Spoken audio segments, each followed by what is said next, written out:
ఇప్పుడు సందులలో భాగంగా మనము సంస్కృత సందులను కొన్నింటిని చూద్దాము. ఫస్ట్ సంధి సవర్ణ దీర్ఘ సంధి. సవర్ణ దీర్ఘ సంధి. మనకు ఇప్పుడు సందులు ఏవైనా కానివ్వండి, మనకు ఎగ్జాంపుల్స్ కన్నా ముఖ్యంగా ఈ సంధి సూత్రాన్ని మనం అవగాహన చేసుకుంటే అది ఏ ఎగ్జాంపుల్ అయినా ఇవ్వనియండి మనకి ఈజీగా చేయొచ్చు. మనం చేయవలసిందల్లా సంధి సూత్రాన్ని ఉన్నట్టు చదవకుండా దాన్ని అవగాహన చేసుకోవాలి. మనం సంధి సూత్రాన్ని కనుక ఖచ్చితంగా ఏంటిది అనేది అవగాహన అయితే అది మనకు ఏ ఎగ్జాంపుల్స్ ఇచ్చినా కూడా దాన్ని మనం ఈజీగా చేయగలుగుతాం. ఓకే, మనం ఫస్ట్ సవర్ణ దీర్ఘ సంధి సూత్రం చూద్దాం.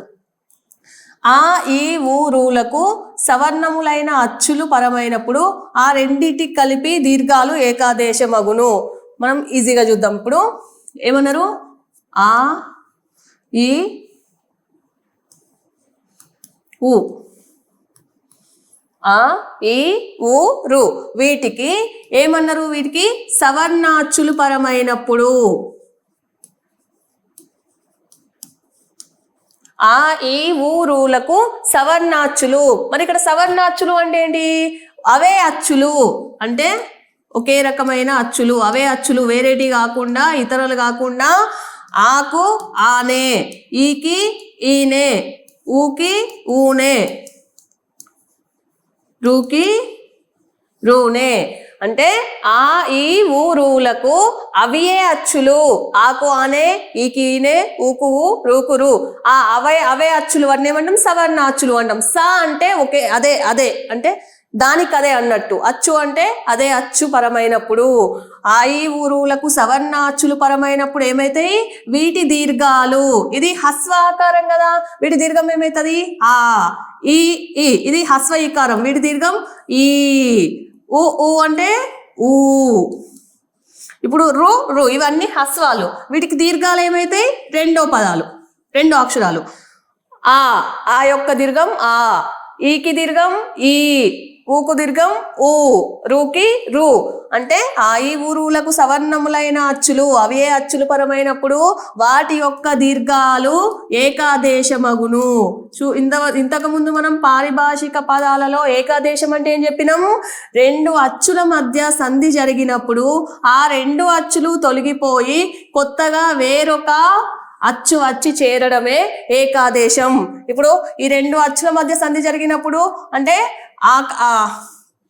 ఈ ఆ రెండింటి మధ్య సంధి జరిగినప్పుడు ఈ రెండు కాకుండా వీటి దీర్ఘం అనేది వస్తుంది.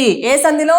సవర్ణ దీర్ఘ సంధిలో. సవర్ణ దీర్ఘ సంధిలో రెండు అచ్చుల మధ్య సంధి జరిగినప్పుడు ఒకే అచ్చులు అంటే సవర్ణ అచ్చుల మధ్య సంధి జరిగినప్పుడు వాటి దీర్ఘం ఏకాదేశంగా వస్తుంది. అంటే ఆ సంధి జరిగిన అచ్చులు కాకుండా వాటి యొక్క దీర్ఘం ఏదైతే ఉందో అది ఏకాదేశంగా వస్తుంది. ఇది సవర్ణ దీర్ఘ సంధి.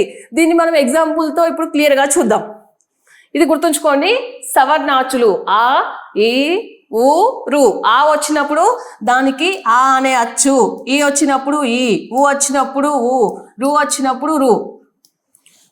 ఆకు ఆనే, ఈకి ఏ, సవర్ణము సేమ్ ఒకే రకమైన అచ్చులు పరమైనప్పుడు వీటి యొక్క దీర్ఘాలు సంధిలో ఏకాదేశంగా వస్తాయి. ఇది సవర్ణ దీర్ఘ సంధి.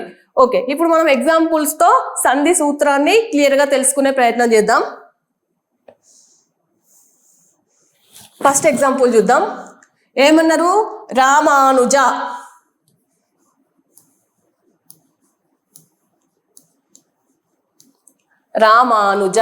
మరి మనం ఇంకా ముఖ్యంగా గుర్తుపెట్టుకోవాల్సిన ఒక అంశం ఏంటంటే ఈ సంస్కృత సందులు. ఇవేం సందులు? సంస్కృత సందులు. మనకు ఎగ్జామ్లో క్వశ్చన్ ఇయ్యగానే మనము ఫస్ట్ అందులో ఏది ఐడెంటిఫై చేయాలి? ఆ ఇచ్చిన పదాలు తెలుగు పదాల, సంస్కృత పదాల? ఎగ్జామ్లో ఒక పదం ఇచ్చినప్పుడు, క్వశ్చన్ అడిగినప్పుడు మనం ముందుగా చూడవలసిన మొదటి అంశం ఏంటంటే ఇచ్చిన పదంలో సంస్కృత పదాలు ఉన్నాయా, తెలుగు పదాలు ఉన్నాయా చూడాలి. మనకెందుకు? సందులు అనేటి సంస్కృత సందులు ఉన్నాయి, తెలుగు సందులు ఉన్నాయి. సంస్కృత పదాల మధ్య జరిగే సందులే సంస్కృత సందులు అవుతాయి. తెలుగు పదాల మధ్య జరిగితే సందులు అవి తెలుగు సందులు. మనకు ఆప్షన్స్ లో తెలుగు సందులు, సంస్కృత సందులు రెండు ఇస్తారు కన్ఫ్యూజ్ కావడానికి. కాబట్టి మనం ఫస్ట్ ఒక పదం ఇవ్వగానే ఎగ్జామ్ లో క్వశ్చన్లో ఒక పదాన్ని చూడగానే మనం చూడవలసింది ఏంటిది, ఇది సంస్కృత పదాలా తెలుగు పదాలా అనేది ఐడెంటిఫై చేయాలి. ఓకే, మనకి ఇప్పుడు ఒక రామానుజ అనే ఒక పదం ఇచ్చిళ్ళు. ఇందులో మనకు రామ విడదీస్తే ఏమేస్తుంది, రామ ప్లస్ అనుజ. ఏమొచ్చింది, రామ ప్లస్ అనుజ. రామానుజ అనే పదాన్ని విడదీస్తే మనకి ఏమొస్తుంది, రామ ప్లస్ అనుజ. ఇక్కడ సంధి ఎలా జరిగింది మనకు, రామ ప్లస్ అనుజలో ఇక్కడ మాలో ఏమచ్చు ఉంటుంది, మనం అంతకుముందు చెప్పుకున్నాం స్వరం ప్లస్ లో చూడండి, ఇక్కడ మా అనే పదంలో ఉన్న అచ్చు ఏంటిది, మో ప్లస్ ఆ అనే అచ్చు. ఇక్కడ అనుజుడులో ఉన్న ఆ అనే అచ్చు, రెండిటి మధ్యలో సంధి జరిగింది. ఇప్పుడు రామానుజ, రామ ప్లస్ అనుజ అని రాసుకున్నప్పుడు ఇక్కడ వేటి మధ్య, ఏ రెండు అచ్చుల మధ్య సంధి జరిగింది, మాలో ఉన్న ఆ అనే అచ్చు పరపదంలోని ఆ అనే అచ్చు, ఈ రెండు అచ్చుల మధ్య సంధి జరిగి మనకు ఇక్కడ ఏమొచ్చింది ఆదేశంగా, రామానుజ. ఇక్కడ మాలో చూడండి ఏమొచ్చింది, ఆ వీటి యొక్క దీర్ఘమైన ఆ అనేది ఏకాదేశంగా వచ్చింది. కాబట్టి ఇది ఏ సంధి, సవర్ణ దీర్ఘ సంధి. మనం క్లియర్ గా చూసుకుంటే రామ ప్లస్ అనుజ అని రాసుకున్నాం. మాలో ఉన్న అచ్చు ఏంటిది, ఆ. ఇక్కడ పరపదంలో ఉన్న అచ్చు ఆ. అంటే ఇవి రెండు ఒకే రకమైన అచ్చులు కాబట్టి ఇవేంటి, సవర్ణ అచ్చు పరమైంది. ఇవేం సంధులు, సవర్ణాచ్చులు. ఇవేమచ్చులు, సవర్ణాచ్చులు. అంటే సవర్ణాచ్చులు ఇక్కడ మనకు ఇచ్చిన సంధి సూత్రము ఏంటిది, ఆ ఈ ఊ రూలకు సవర్ణాచ్చులు పరమైనప్పుడు, అవే అచ్చులు పరమైనప్పుడు ఇక్కడ మనకు సేమ్ ఆకి ఆనే పరమైంది. ఇవి రెండు సవర్ణాచ్చులు పరమైనప్పుడు ఏమైతుంది అన్నారు, వాటి యొక్క దీర్ఘాలు ఏకాదేశం అవుతాయి. వాటి దీర్ఘాలు ఎలా వస్తాయి మనకు, ఏకాదేశం అవుతాయి. కాబట్టి ఇవి రెండు తొలగిపోయి మనకు ఈ ప్లేస్ లో ఏమొచ్చింది, వీటి యొక్క దీర్ఘమైన ఆ అనేది వచ్చింది. కాబట్టి ఇది ఏ సంధి, సవర్ణ దీర్ఘ సంధి. గుర్తుంచుకోండి మంచిగా. ఆ ఈ ఊరులకు సవర్ణములైన అచ్చులు పరమైనప్పుడు వాటి యొక్క దీర్ఘాలు ఏకాదేశంగా వస్తాయి. మనం పారిభాషిక పదాలను కూడా క్లియర్ గా గుర్తుంచుకోవాలి, అది కూడా క్వశ్చన్ లో అడిగే ఛాన్స్ ఉంటది. ఆ ఈ ఊరులకు సవర్ణాచ్చులు పరమైనప్పుడు వాటి దీర్ఘాలు ఆదేశంగా వస్తాయా, ఏకాదేశంగా వస్తాయా, నిత్యంగా వస్తాయా అంటే పారిభాషిక పదాలు కూడా గుర్తుంచుకోవాలి. వాటి దీర్ఘాలు ఎలా వస్తాయి మనకు, ఏకాదేశంగా వస్తాయి సవర్ణ దీర్ఘ సంధిలో. ఇంకొక ఎగ్జాంపుల్ చూద్దాం. కవీంద్ర.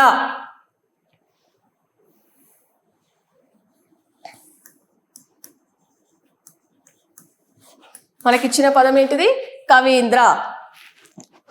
ఇప్పుడు దీన్ని విడదీస్తే మనకేమొస్తుంది, కవి ప్లస్ ఇంద్ర. ఏమొస్తుంది, కవి ప్లస్ ఇంద్ర. ఇక్కడ ఏ రెండింటి మధ్యలో సంధి జరుగుతుంది, పూర్వపదంలోని పూర్వస్వరం పరపదంలోని మొదటి అచ్చు పరస్వరం. ఇందులో ఉన్న అచ్చు ఏంటిది, వి అంటే ఏంటిది, ఓ ప్లస్ ఈ. అంటే ఇక్కడ ఉన్న ఈకి ప్లస్ ఇంద్రాలో ఉన్న ఈకి, ఈ రెండు ఈలకు మధ్యలో సంధి జరిగినప్పుడు ఇవి ఏంటి, సవర్ణాచ్చులు. ఇవి సవర్ణాచ్చులు పరమైనవి కాబట్టి వీటి యొక్క దీర్ఘం ఈ రెండింటి దీర్ఘం ఏమవుతుంది, ఈ అవుతుంది. కాబట్టి మనకు ఇచ్చిన పదం ఏమైంది, కవీంద్రుడు. చూడండి, కవిలో ఈ అనే అచ్చు ఉంది, ఇంద్రలో ఈ రెండు ఒకే రకమైన అచ్చులు. ఒకే రకమైన అచ్చులను సవర్ణాచ్చులు అని పిలుస్తాము. ఈ రెండు సవర్ణాచ్చుల మధ్యలో సంధి జరిగినప్పుడు వాటి యొక్క దీర్ఘం అనేది ఏకాదేశంగా వస్తుంది. ఇవి రెండు సవర్ణాచ్చులు కాబట్టి వీటి యొక్క దీర్ఘమైన ఈ అనేది ఇక్కడ ఏమైంది, ఏకాదేశంగా వచ్చింది. అంటే ఈ రెండు అచ్చులను తొలగించి వీటి యొక్క దీర్ఘం అనేది ఇక్కడ ఏకాదేశంగా వస్తుంది. కాబట్టి ఇది ఏం సంధి, సవర్ణ దీర్ఘ సంధి. ఓకే, నెక్స్ట్ ఎగ్జాంపుల్ చూద్దాం.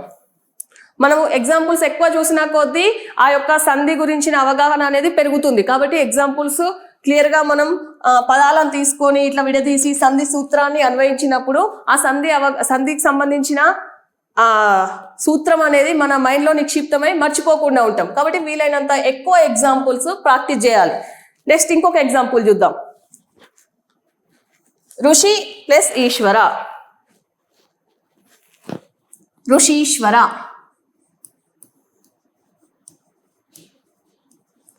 చూడండి, మనకి ఇచ్చిన పదం ఏంటిది? ఋషీశ్వర. ఈ ఋషీశ్వర అనే పదాన్ని మనం విడదీస్తే ఏమొస్తుంది?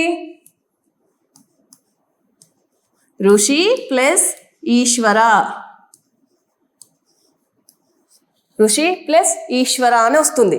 ఓకే, ఇప్పుడు మనము షీలో ఏముంటది? షీలో ఈ ఉంటది, ఇక్కడ ఉన్న ఈ రెండిటి మధ్య మళ్ళీ ఇంకొకటి గుర్తుంచుకోవాలి. మనకు ఇక్కడ రెండు ఈ వస్తే అశ్వ ఈయే రావాలా అంటే ఈ అనేది దీర్ఘంగా రావచ్చు, హ్రస్వంగా రావచ్చు. అది ఖచ్చితంగా సేమ్ అంటే అశ్వమే రావాలా, రెండు దీర్ఘాలు ఉండకూడదా అంటే మనకి ఎలా అయినా రావచ్చు. ఇవి రెండు కూడా సవర్ణాచ్చులే. ఓకేనా? హ్రస్వంగా రావచ్చు, దీర్ఘంగా కూడా రావచ్చు. కాబట్టి ఋషిలో ఉన్నాయి, ఈశ్వరలో ఉన్నాయి. ఈ రెండింటి మధ్యలో సంధి జరిగినప్పుడు వీటి యొక్క దీర్ఘం కూడా ఈ అనేది ఎలా వస్తుంది? మనకి ఇక్కడ ఏకాదేశంగా వస్తుంది. కాబట్టి ఇది ఏం సంధి? సవర్ణ దీర్ఘ సంధి. ఇలా మనం ఎగ్జాంపుల్స్ ని అనాలిసిస్ చేస్తూ సంధి సూత్రాన్ని అన్వయిస్తే ఆ సంధికి సంబంధించిన అవగాహన అనేది మనకు పెరుగుతుంది. కాబట్టి వీలైనంత ఎగ్జాంపుల్స్, టెక్స్ట్ బుక్ లో ఉన్న ఎగ్జాంపుల్స్ ఎక్కువగా ప్రాక్టీస్ చేయండి. మనకు ముఖ్యంగా కావాల్సింది సంధి సూత్రం అనేది మనకు ఎలా వస్తుంది, పదాలను ఎలా విడదీయాలి, ఏ రెండు అచ్చుల మధ్య సంధి జరిగితే ఎలా జరుగుతుంది, ఎలా వస్తుంది అనేది తెలుసుకుంటే సరిపోతుంది. ఇవి సవర్ణ దీర్ఘ సంధి. నెక్స్ట్ ఇక్కడ కూడా చూడండి, ఇప్పుడు సింప్లిఫైగా చెప్తా. గురు ఉపదేశము. గురు ఉపదేశము అనేది మనకి ఇచ్చిన పదము. దీన్ని విడదీస్తే గురువు ప్లస్ ఉపదేశము. ఇక్కడ రూలో ఉన్న ఉపదేశంలో ఈ రెండింటి మధ్యలో సంధి జరిగితే ఇక్కడ ఊ ప్లస్ ఊ అనేది ఏమైతుంది? వీటి దీర్ఘం ఊ. ఇక్కడ గురు అంటే ఇక్కడ ఉన్న ఊ అనేది ఎలా వచ్చింది? మనకు ఏకాదేశంగా వచ్చింది. కాబట్టి ఇది సవర్ణ దీర్ఘ సంధి. Next example చముదది. చముదది దీన్ని విడదీస్తే ఏమొస్తుంది? చము ప్లస్ ఉదది. ఇక్కడ చము కాదు, చము ప్లస్ ఉదది. చము ప్లస్ ఉదది. ఇక్కడ మనకేముంది? మూలో ఉన్న అచ్చు ఊ, ఇక్కడ ఉన్న అచ్చు ఊ. ఈ రెండింటి మధ్యలో సంధి జరిగినప్పుడు మనకు ఏమొచ్చింది? వీటి దీర్ఘమైన ఊ అనేది ఇక్కడ ఊ అనేది ఇక్కడ ఏకాదేశంగా వచ్చింది. కాబట్టి ఇది సవర్ణ దీర్ఘ సంధి. ఇక్కడ కూడా సేమ్. పితృనము. పితృనము విడదీస్తే ఏమొస్తుంది? పితృ ప్లస్ రుణము. ఇక్కడ ఏ రెండు అచ్చుల మధ్య సంధి జరిగింది? రు ప్లస్ రు. సవర్ణాచ్చులైన రు ప్లస్ రు మధ్య సంధి జరిగింది. కాబట్టి వీటి దీర్ఘమైన రు అనేది ఏకాదేశంగా వచ్చింది. కాబట్టి ఇది సవర్ణ దీర్ఘ సంధి. కాబట్టి ఇది ఏం సంధి? సవర్ణ దీర్ఘ సంధి అనేది ఏకాదేశ సంధి. రెండు సవర్ణములైన అచ్చుల మధ్య సంధి జరిగినప్పుడు వాటి యొక్క దీర్ఘం ఏకాదేశంగా వస్తుంది. ఇంకొక పాయింట్ ఏంటంటే సవర్ణ దీర్ఘ సంధి ఏ సంధి? సంస్కృత సంధి. సంస్కృత పదాల మధ్య మాత్రమే సంధి జరుగుతుంది. ఇప్పుడు మనం ఒక క్వశ్చన్ ని చూద్దాము. ఇది క్లియర్? మనకు ఒక క్వశ్చన్ ఇలా ఇచ్చిండు. కింది వానిలో సవర్ణ దీర్ఘ సంధి కానిది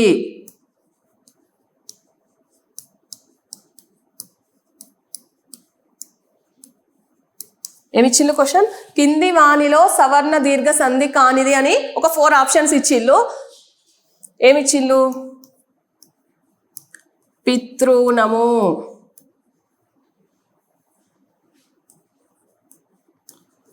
ప్రళయాగ్ని,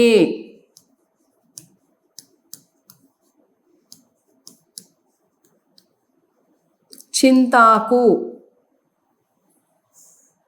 ఇక రాస్తున్నా. చింతాకు. 4వది గురూపదేశము. చూడండి, మనకు 4 ఆప్షన్స్ ఇచ్చిల్లు. కింది వానిలో సవర్ణ దీర్ఘ సంధి కానిది అని ఒక క్వశ్చన్ ఉంది. పితృనము, ప్రళయాగ్ని, చింతాకు, గురూపదేశము. వీటిని చూద్దాం. మరి ఇక్కడ పితృనము అన్నప్పుడు మనకు ఎక్కడ జరిగింది? రు ప్లస్ రు మధ్యలో జరిగింది. రు అనే దీర్ఘం ఏకాదేశంగా వచ్చింది. కాబట్టి ఇది సవర్ణ దీర్ఘ సంధి. ఓకే, కానీ మనకు అడిగింది ఏంటిది? కానిది ఏది అని అడిగిండ్లు. ఇది రాంగ్ ఆన్సర్, ఇది కాదు.